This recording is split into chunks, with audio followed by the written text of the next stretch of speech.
Well, hello there, and welcome to Food Lab Talk. I'm your host, Michael Bakker. Today's guest believes that the key to shifting habits is to change our personal food environment to make the healthy choice the easy choice.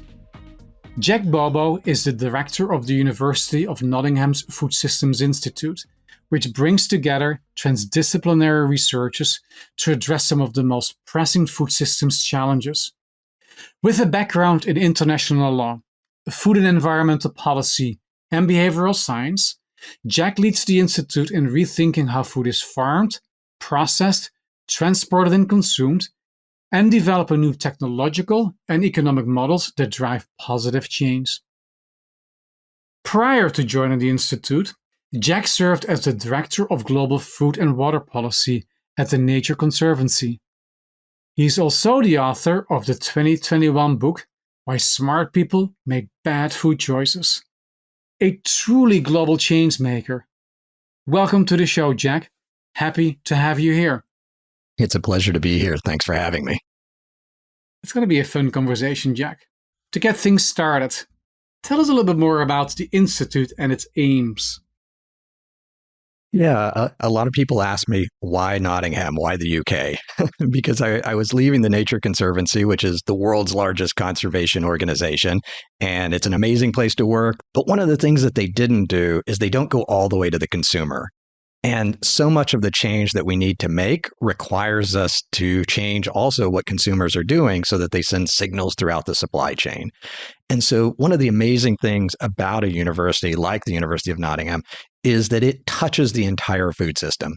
It goes from genomics to plant science to food processing to food science to consumer psychology to food supply chains to forced labor in the supply chain. And so, it really doesn't matter where your interests are. They are doing something in that area. And so I'm just really delighted to be able to be in a place where I can have that kind of an impact. And so this institute, it's a brand new institute, and it's trying to do two things. I mean, one is just engage in thought leadership and engage around the world in these important conversations to be able to share the research that's coming out of the university. But I think the most important piece is that my job is to connect the research across the university so that we can scale the impact of the work we already do. Too often, universities, just like governments and organizations, are siloed in the work they do. And if you can find a way across those silos, you can actually have a bigger impact with the things that you're already doing. And so that's what I'm really hoping to be able to deliver at the university. Wow. And am I correct that it's, as of today, the only UK university offering research expertise and capabilities across the broader food system? Well, there's certainly a number of universities that engage in food system research sort of narrowly, but it's one of the few that really does all of those pieces and does them all really well. It's one of the best universities in the world. It's one of the top research universities in the UK. And we have campuses in China and Malaysia, and we're doing research across sub-Saharan Africa, looking at micronutrient deficiencies and how farmers uptake new technologies. And so the breadth and depth of the university is quite remarkable. I did not know that. So you've been around the block, worn many different hats in your career. So what is it that led you to actually lead this institute and to move to the UK? Well, for me, it's how do we have change on a global scale? Because, it doesn't matter what you're doing in your backyard. It doesn't matter what you're doing in the next farm or field over. It's all connected. And it's really hard to find a place that's sort of open to taking such a broad perspective. And I have to say, it's probably because I was coming to this new that they're willing to sort of take a chance on somebody who, by most accounts is sort of a policy wonk to lead a global research institute. But I do think that it was that outward facing nature that, they were sort of looking for an ambassador for the research and not somebody who was sort of deep in one area, but somebody who was broad. And so it was just a really good fit. And so I spend probably 50% of my time traveling around the world and around the UK in order to talk to different audiences about these important questions. For example, just earlier today, I was at an event organized by Nature looking at sodium reduction.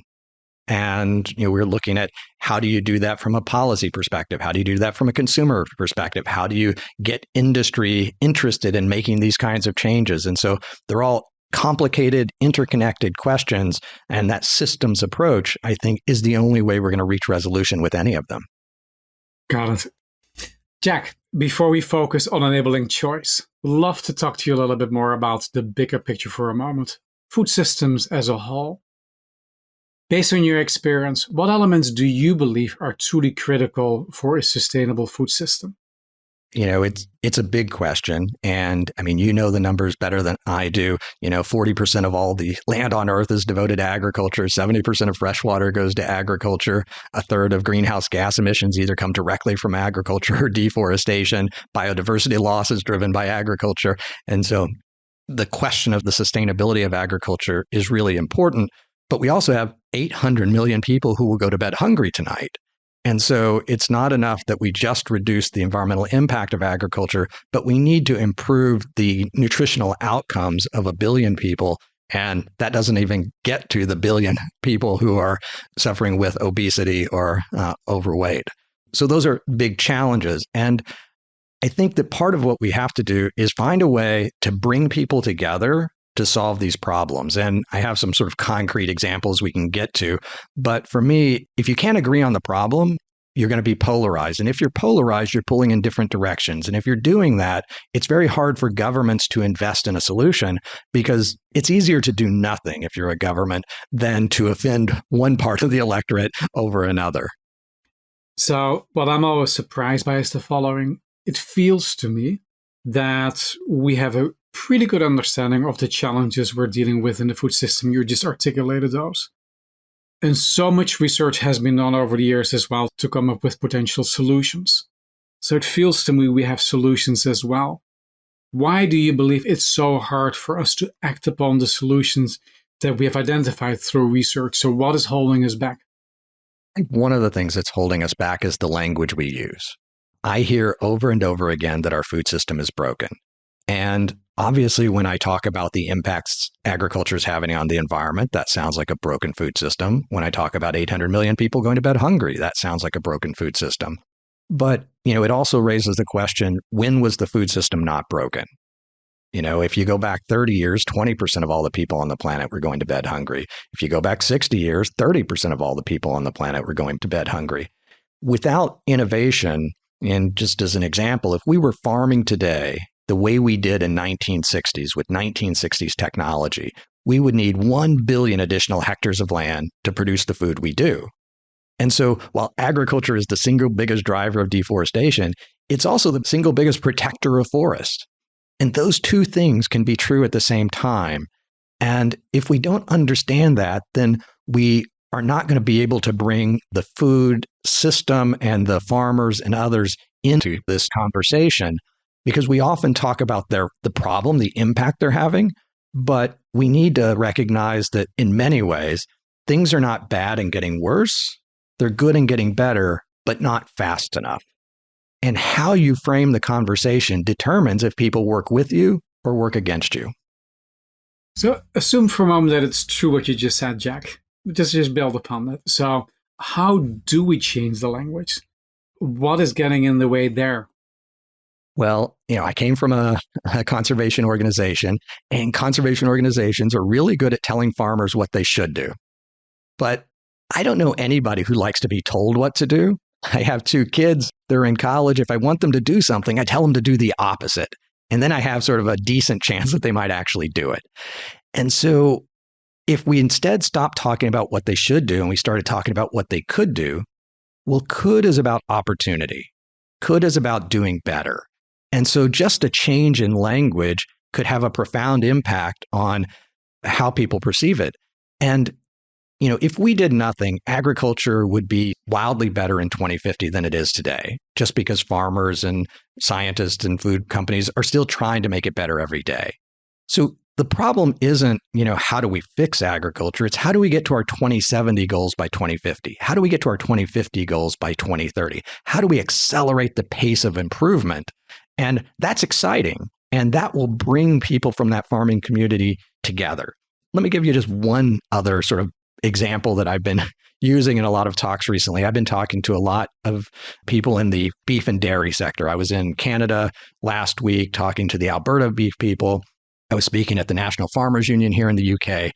And one of the things I've been asking beef producers is, we need 25% more food by 2050 to meet a growing need. Would you rather achieve that because livestock expands? So this is the livestock win scenario. Or would you rather achieve that because alternative proteins expand to meet that need? Well, it's probably not a surprise. They all raised their hand on the first one. They said, we want livestock to win. And I said, but let's imagine what happens if they do. If we add 2 billion more animals to the planet to meet that need, we need to cut down a huge amount of the forest in order to deliver it. And if demand increases and supply increases, your income is flat. But we have huge environmental impacts and people hate you. On the other hand, if alternative proteins expand to meet that future need, well, we don't cut down the forest. Demand outpaces supply, and you're making 2 or 3 times more money, and you're viewed as a premium product. So the future people think that is good for them sometimes isn't. And once you sort of articulate that, then people can say, maybe I shouldn't be trying to block those new technologies from coming to market, because maybe that's actually an opportunity for myself. And instead, they've been actually defending deforestation instead of defending these alternative protein companies. And I don't think they're ever going to be best friends, but perhaps they can view the relationship differently. Totally hear you. So we're talking about the complexity of food systems. What is your underlying theory of change over here? So is your belief that better holistic research will lead to different outcomes? That's how you believe change is going to happen, Jack? Yeah, I think that I believe less in right and wrong and good and bad, and more in thinking in terms of choices and consequences. And if you can help to lay out the consequences of actions, I think in many ways you can lead people to knowledge instead of sort of beating them up with science. Again, researchers and academicians, they love to tell people what to do, and they like to tell them the answer. And I think it's much better to be able to help people to understand the consequences of different choices, and then you may end up getting a different outcome. But if they go ahead with that, at least they understand the consequences of it, and it's an informed decision. And I can give you an example of that where we're struggling here in the UK. In Wales, the government has called for 10% of all agricultural land to be planted with trees.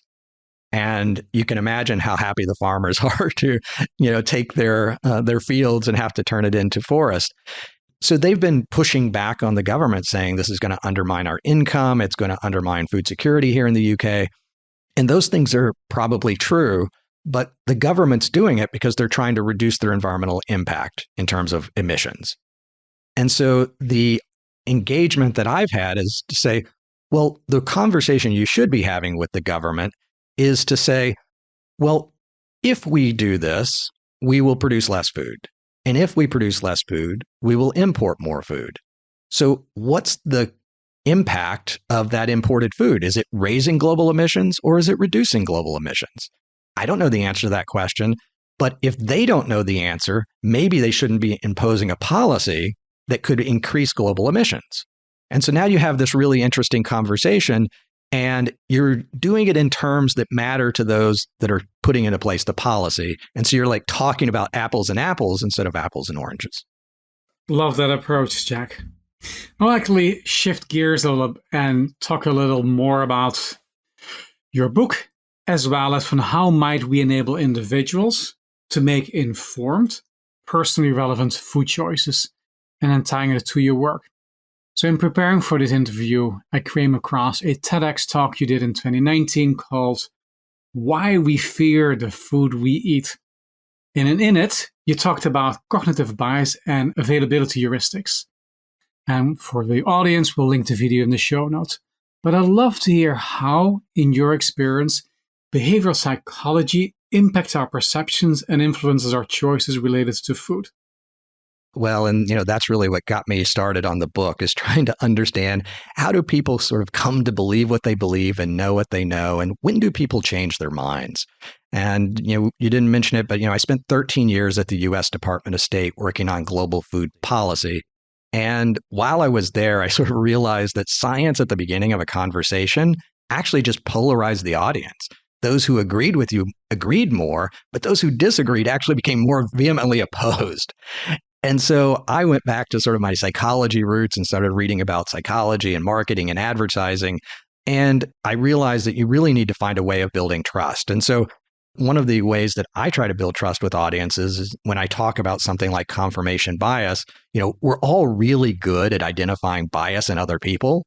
Our friends and family are mostly idiots, and they're wrong and they're biased all the time. But it's very hard to see bias in ourselves. And I think that it's helpful for us to be able to sort of take the time to try to understand our own biases, because it helps us to engage with others. So I often tell sort of an example of my own bias. And, if I were to read an article that said organic produce is more nutritious than conventional, I'd probably ask, who are the authors, who funded that research, and what was their methodology? And I think those are pretty reasonable things to do. But what if the article said organic, no more nutritious than conventional? What would I do? I'd tweet it or X it. I don't know what we do anymore. But the point is, I'd push it out to the world.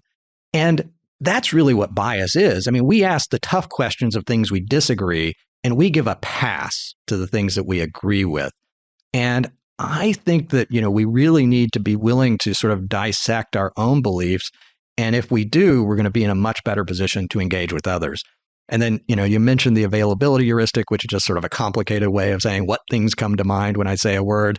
Again, our brains are leading us astray all the time. Hopefully, if listeners leave this podcast with one thing, it's that they should not trust their brain because it's just not very trustworthy. And, the example with the availability heuristic is like, when I say the word natural, what things come to mind? Are you thinking rainbows and butterflies and puppies, or are you thinking salmonella, E. coli, and listeria? Because those things are all natural as well. But our minds just go to a happy place. And, somebody puts a label on a package that says natural. We're like, ooh, that sounds great. And, again, the more we understand how our brain is misleading us, the better we're going to be able to make better choices ourselves, but also just have better conversations with others. And so that's sort of the first third of the book, is trying to help us sort of dissect when we should and shouldn't trust our brain. All right, you said it. I cannot trust my brain. So will information or education help me or not? Unfortunately, the research doesn't give us hope there.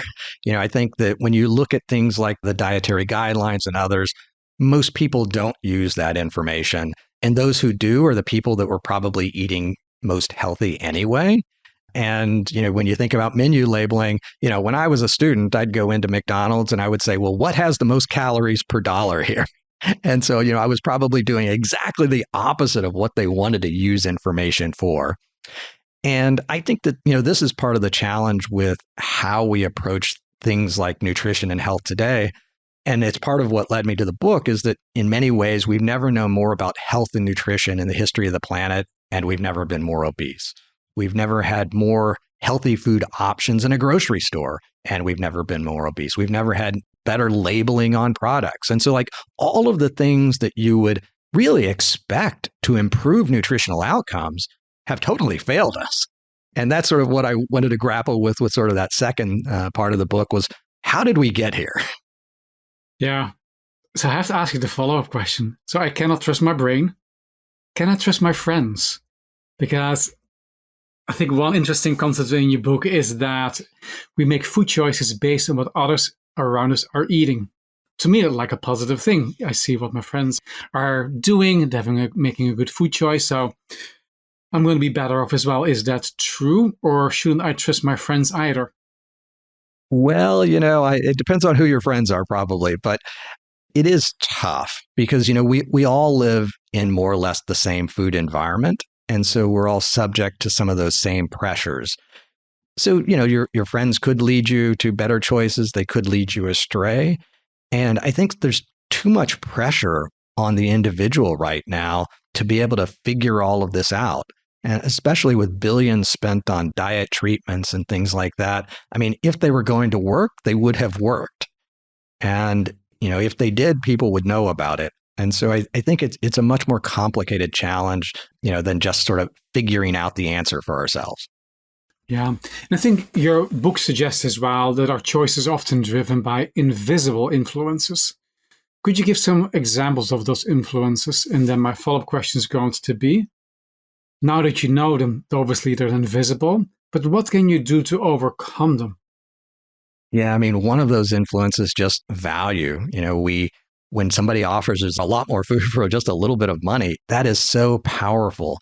And I don't want to throw them under the bus. I mean, people come back to restaurants because they give them large portions. And restaurants give you large portions because the cost driver of a restaurant is labor and real estate. It's not the food itself.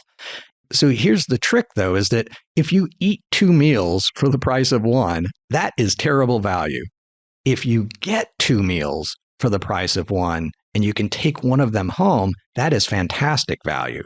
So how do we shift the culture and the mindset so that we're actually able to benefit from the largesse that restaurants are offering us instead of it leading us to be less happy and less healthy and less wealthy? I love that explanation. So one of the things I focus on, Jack, is how do people make personally relevant food choices? Based on your experience, any thoughts on ultimately how a person can make personally relevant food choices based on the context you described so far? Yeah, so there are things you can do. One thing you can't do is you can't just put half of your plate aside and eat half your meal and take half of it home. The problem is your brain thinks you didn't finish your meal, and so you're actually hungry 2 hours later. If you're going to do that, you actually want to box up half your meal before you take the first bite, because then you finish your plate. Another thing, my family and I have done for years and years is that, I have 2 kids. So we go to a restaurant and we only order 3 meals. So I have not ordered any food in years. The designated scrap eater, and we'll often get dessert, but not a single time in 5 years have we ever finished all the food and thought, wow, I really wish we had ordered another meal. Inevitably, there's actually still food left over when you're just ordering 3 for 4 people. And so part of it is just figuring out strategies that work for you that, work within your lifestyle, but also, recognizing how our brain can mislead us. And it's not about limiting pleasure. It's about maximizing enjoyment. And just as an example of that, imagine the last time you're on an airplane and somebody gave you that little 6 or 7 ounce soda. And if you drank it, you probably thought, wow, that's the best soda I've had in years. And the reason is that you finish drinking it and you're still at the bliss point. Whereas if you drink a liter soda, by the time you get to that last 6 or 7 or 8 ounces, you're just not really enjoying it anymore. And so how do we maximize our enjoyment of the food that we eat and stress about it a whole lot less? But going back to everything is so interdependent these days, it's in the interest of a restaurant to sell you 4 more ounces because it leads to $2 additional in revenues. So how do you see that systems change? Is that government policy? Is that a consumer campaign? Is it you hoping that consumers are going to stand up? How do you change what has now become so ingrained for sure in the American food system? Yeah, I think it's a little of all of the above. I think government policy could absolutely help people to know when the meal that they're being served has 3 times the daily allowance of calories. I think somebody should realize that before they take the first bite. But, also I think that there are ways of, changing social norms. Other ideas in terms of like, how do we create social campaigns? You may have heard of this idea or this slogan, "Don't mess with Texas." Many of us have, at least in the United States. And most of us don't remember or realize that it actually started as an anti-littering campaign back in the 80s. And, the state couldn't figure out how to stop people from throwing trash out the window in highways. They tried all sorts of different things. And then they thought of this campaign because the research they had done suggested that the people that were littering the most were sort of young men. big surprise. So the idea for this campaign was to actually plug in to that sense of pride that many people in Texas feel. And all of a sudden, it's like the same people that were littering were like, why did you throw that out the window? It's like you're insulting, my home. And so they captured that sentiment and that feeling. I have less sort of belief that, older folks like myself are going to change our behavior, but I do think that you could engage with younger people and help them to understand, why should you go for quality instead of going for that value? How do we think in terms of, maximizing my enjoyment instead of maximizing the size of that brownie? And, how do we get people excited about things like vegetables? When I cook with my kids when they were growing up. And now I was talking to my son just a couple of weeks ago, and he said, whenever I go to this friend's house, they just don't serve vegetables. And I'm craving it by the time I leave. And I was like, yes, my work is done. So they can be indoctrinated. Lasting legacy. So Jack, as you probably know, the biggest audience of this show are changemakers working in food systems. What advice might you have for change leaders, specifically affecting change in a complex system like food? I think the most important thing comes down to communication. The language we use determines if people work with us or work against us. And too often, the language we're using is polarizing the audience. And so those who are working hard to make a difference can inadvertently make things worse. And just as an example, I often talk to companies in the alternative protein space. And one of the things I always tell them is that most of the people they're trying to reach are meat eaters. They're not trying to convert the vegetarians and vegans. And so I tell them that most people won't eat their product because they believe what they believe. They will eat it in spite of it. And so they need to get their beliefs out of the way and let the product speak for itself. And I'll give you an example how this has worked in practice. Back in, I think, 2017, I gave a talk. I told the cultivated meat world, which is the lab-grown meat, that they needed to kill the term they were using at the time, clean meat. And, I argued that it was denigrating the livestock sector and that ultimately, you're suggesting that your consumer is evil if they don't eat your product. And so that's just not a great positioning. And so then I spent 10 months working with different companies in that sector. And by September of 2018, they had all agreed that they would no longer use that term. And so the reason we use cultivated meat today was a very intentional effort on the part of that industry to stop denigrating part of the food system so that they would create this space for better understanding. And so I would just encourage everybody to think about the language they use and how they can use language that brings people together and does not further divide us. Got it. I think it's easy to focus as well on the successes we've had in our careers, but sometimes we might have learned more from the things that didn't go quite as we planned. So if you knew then what you know now, what might you have done differently on your change-making career? Well, the first thing that I learned is that networking is a life skill and it's not a job search skill. And I originally come from Indiana where we thought networking was evil. It's not who you know that should matter, it's what you know. And so I sort of came to it as a reluctant networker. But once I realized it's a life skill, it's how you're treating people and you're helping people with no expectation of getting something in return. And yet, that those people want to help you because you've helped them.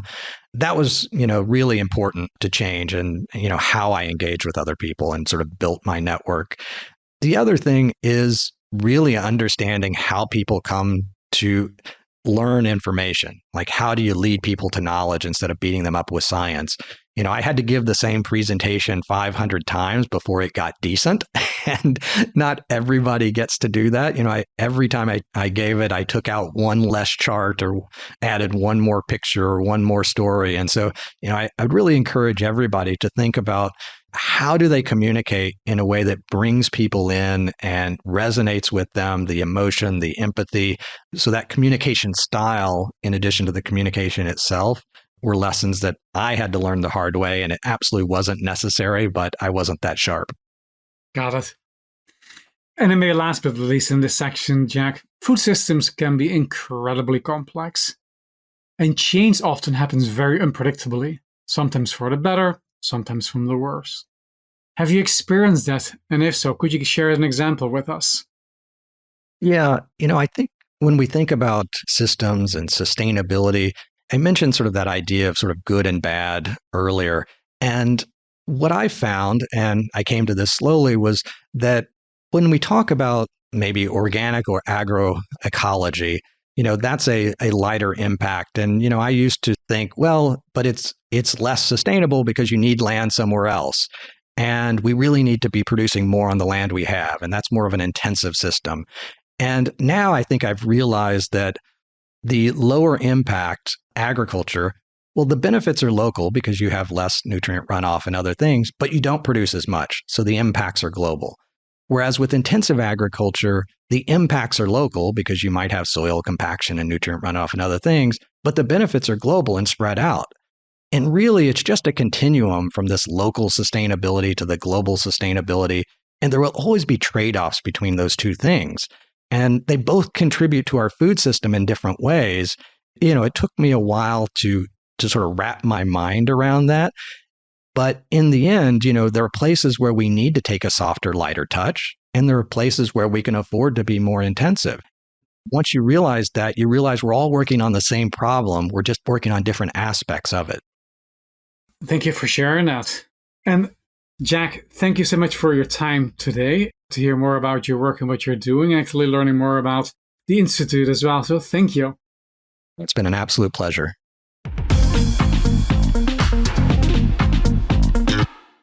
It was so much fun chatting with Jack today, and I always learn from him, and he has these amazing one-liners. But reflecting on today's interview, here are my top 3 takeaways for changemakers. Foster collaboration to break down silos and amplify collective impact. While solutions may exist, differences in language, siloing of organizations or departments, and polarization often get in the way of progress. One way Jack addressed this in his own work was to design the system differently. His institute doesn't sit within a specific school. It spans all departments, bringing people together, encouraging knowledge sharing, and fostering collaboration to truly accelerate the pace of change. Navigate trade-offs by reframing your thinking. In a complex system, you will inevitably encounter trade-offs. Rather than thinking of a potential outcome as good or bad, consider them as choices with associated consequences. In Jack's experience, this approach encourages openness to new information, avoiding the pitfall he calls beating them up with science and deepening their understanding of the potential impact. Language matters. How we communicate can either bring people together or it can divide. Instead of dictating what people should do, guide them to explore what they could do. The word could implies opportunity and improvement. A simple change in language can have a profound impact on how people perceive your message, opening doors to reach new audiences and to drive change. For more information about the University of Nottingham's Food System Institute and other topics from today's episode, be sure to check out the show notes. And thank you for joining us for this episode. If you liked what you've heard, subscribe to the podcast at foodlabtalk.com or wherever you listen to your podcast. And be sure to follow us on LinkedIn and YouTube at Food Lab Talk. As we close, I invite you to pursue your own bold vision and take whatever action you can take toward a better food system. Imagine, believe, and most importantly, act. See you next time.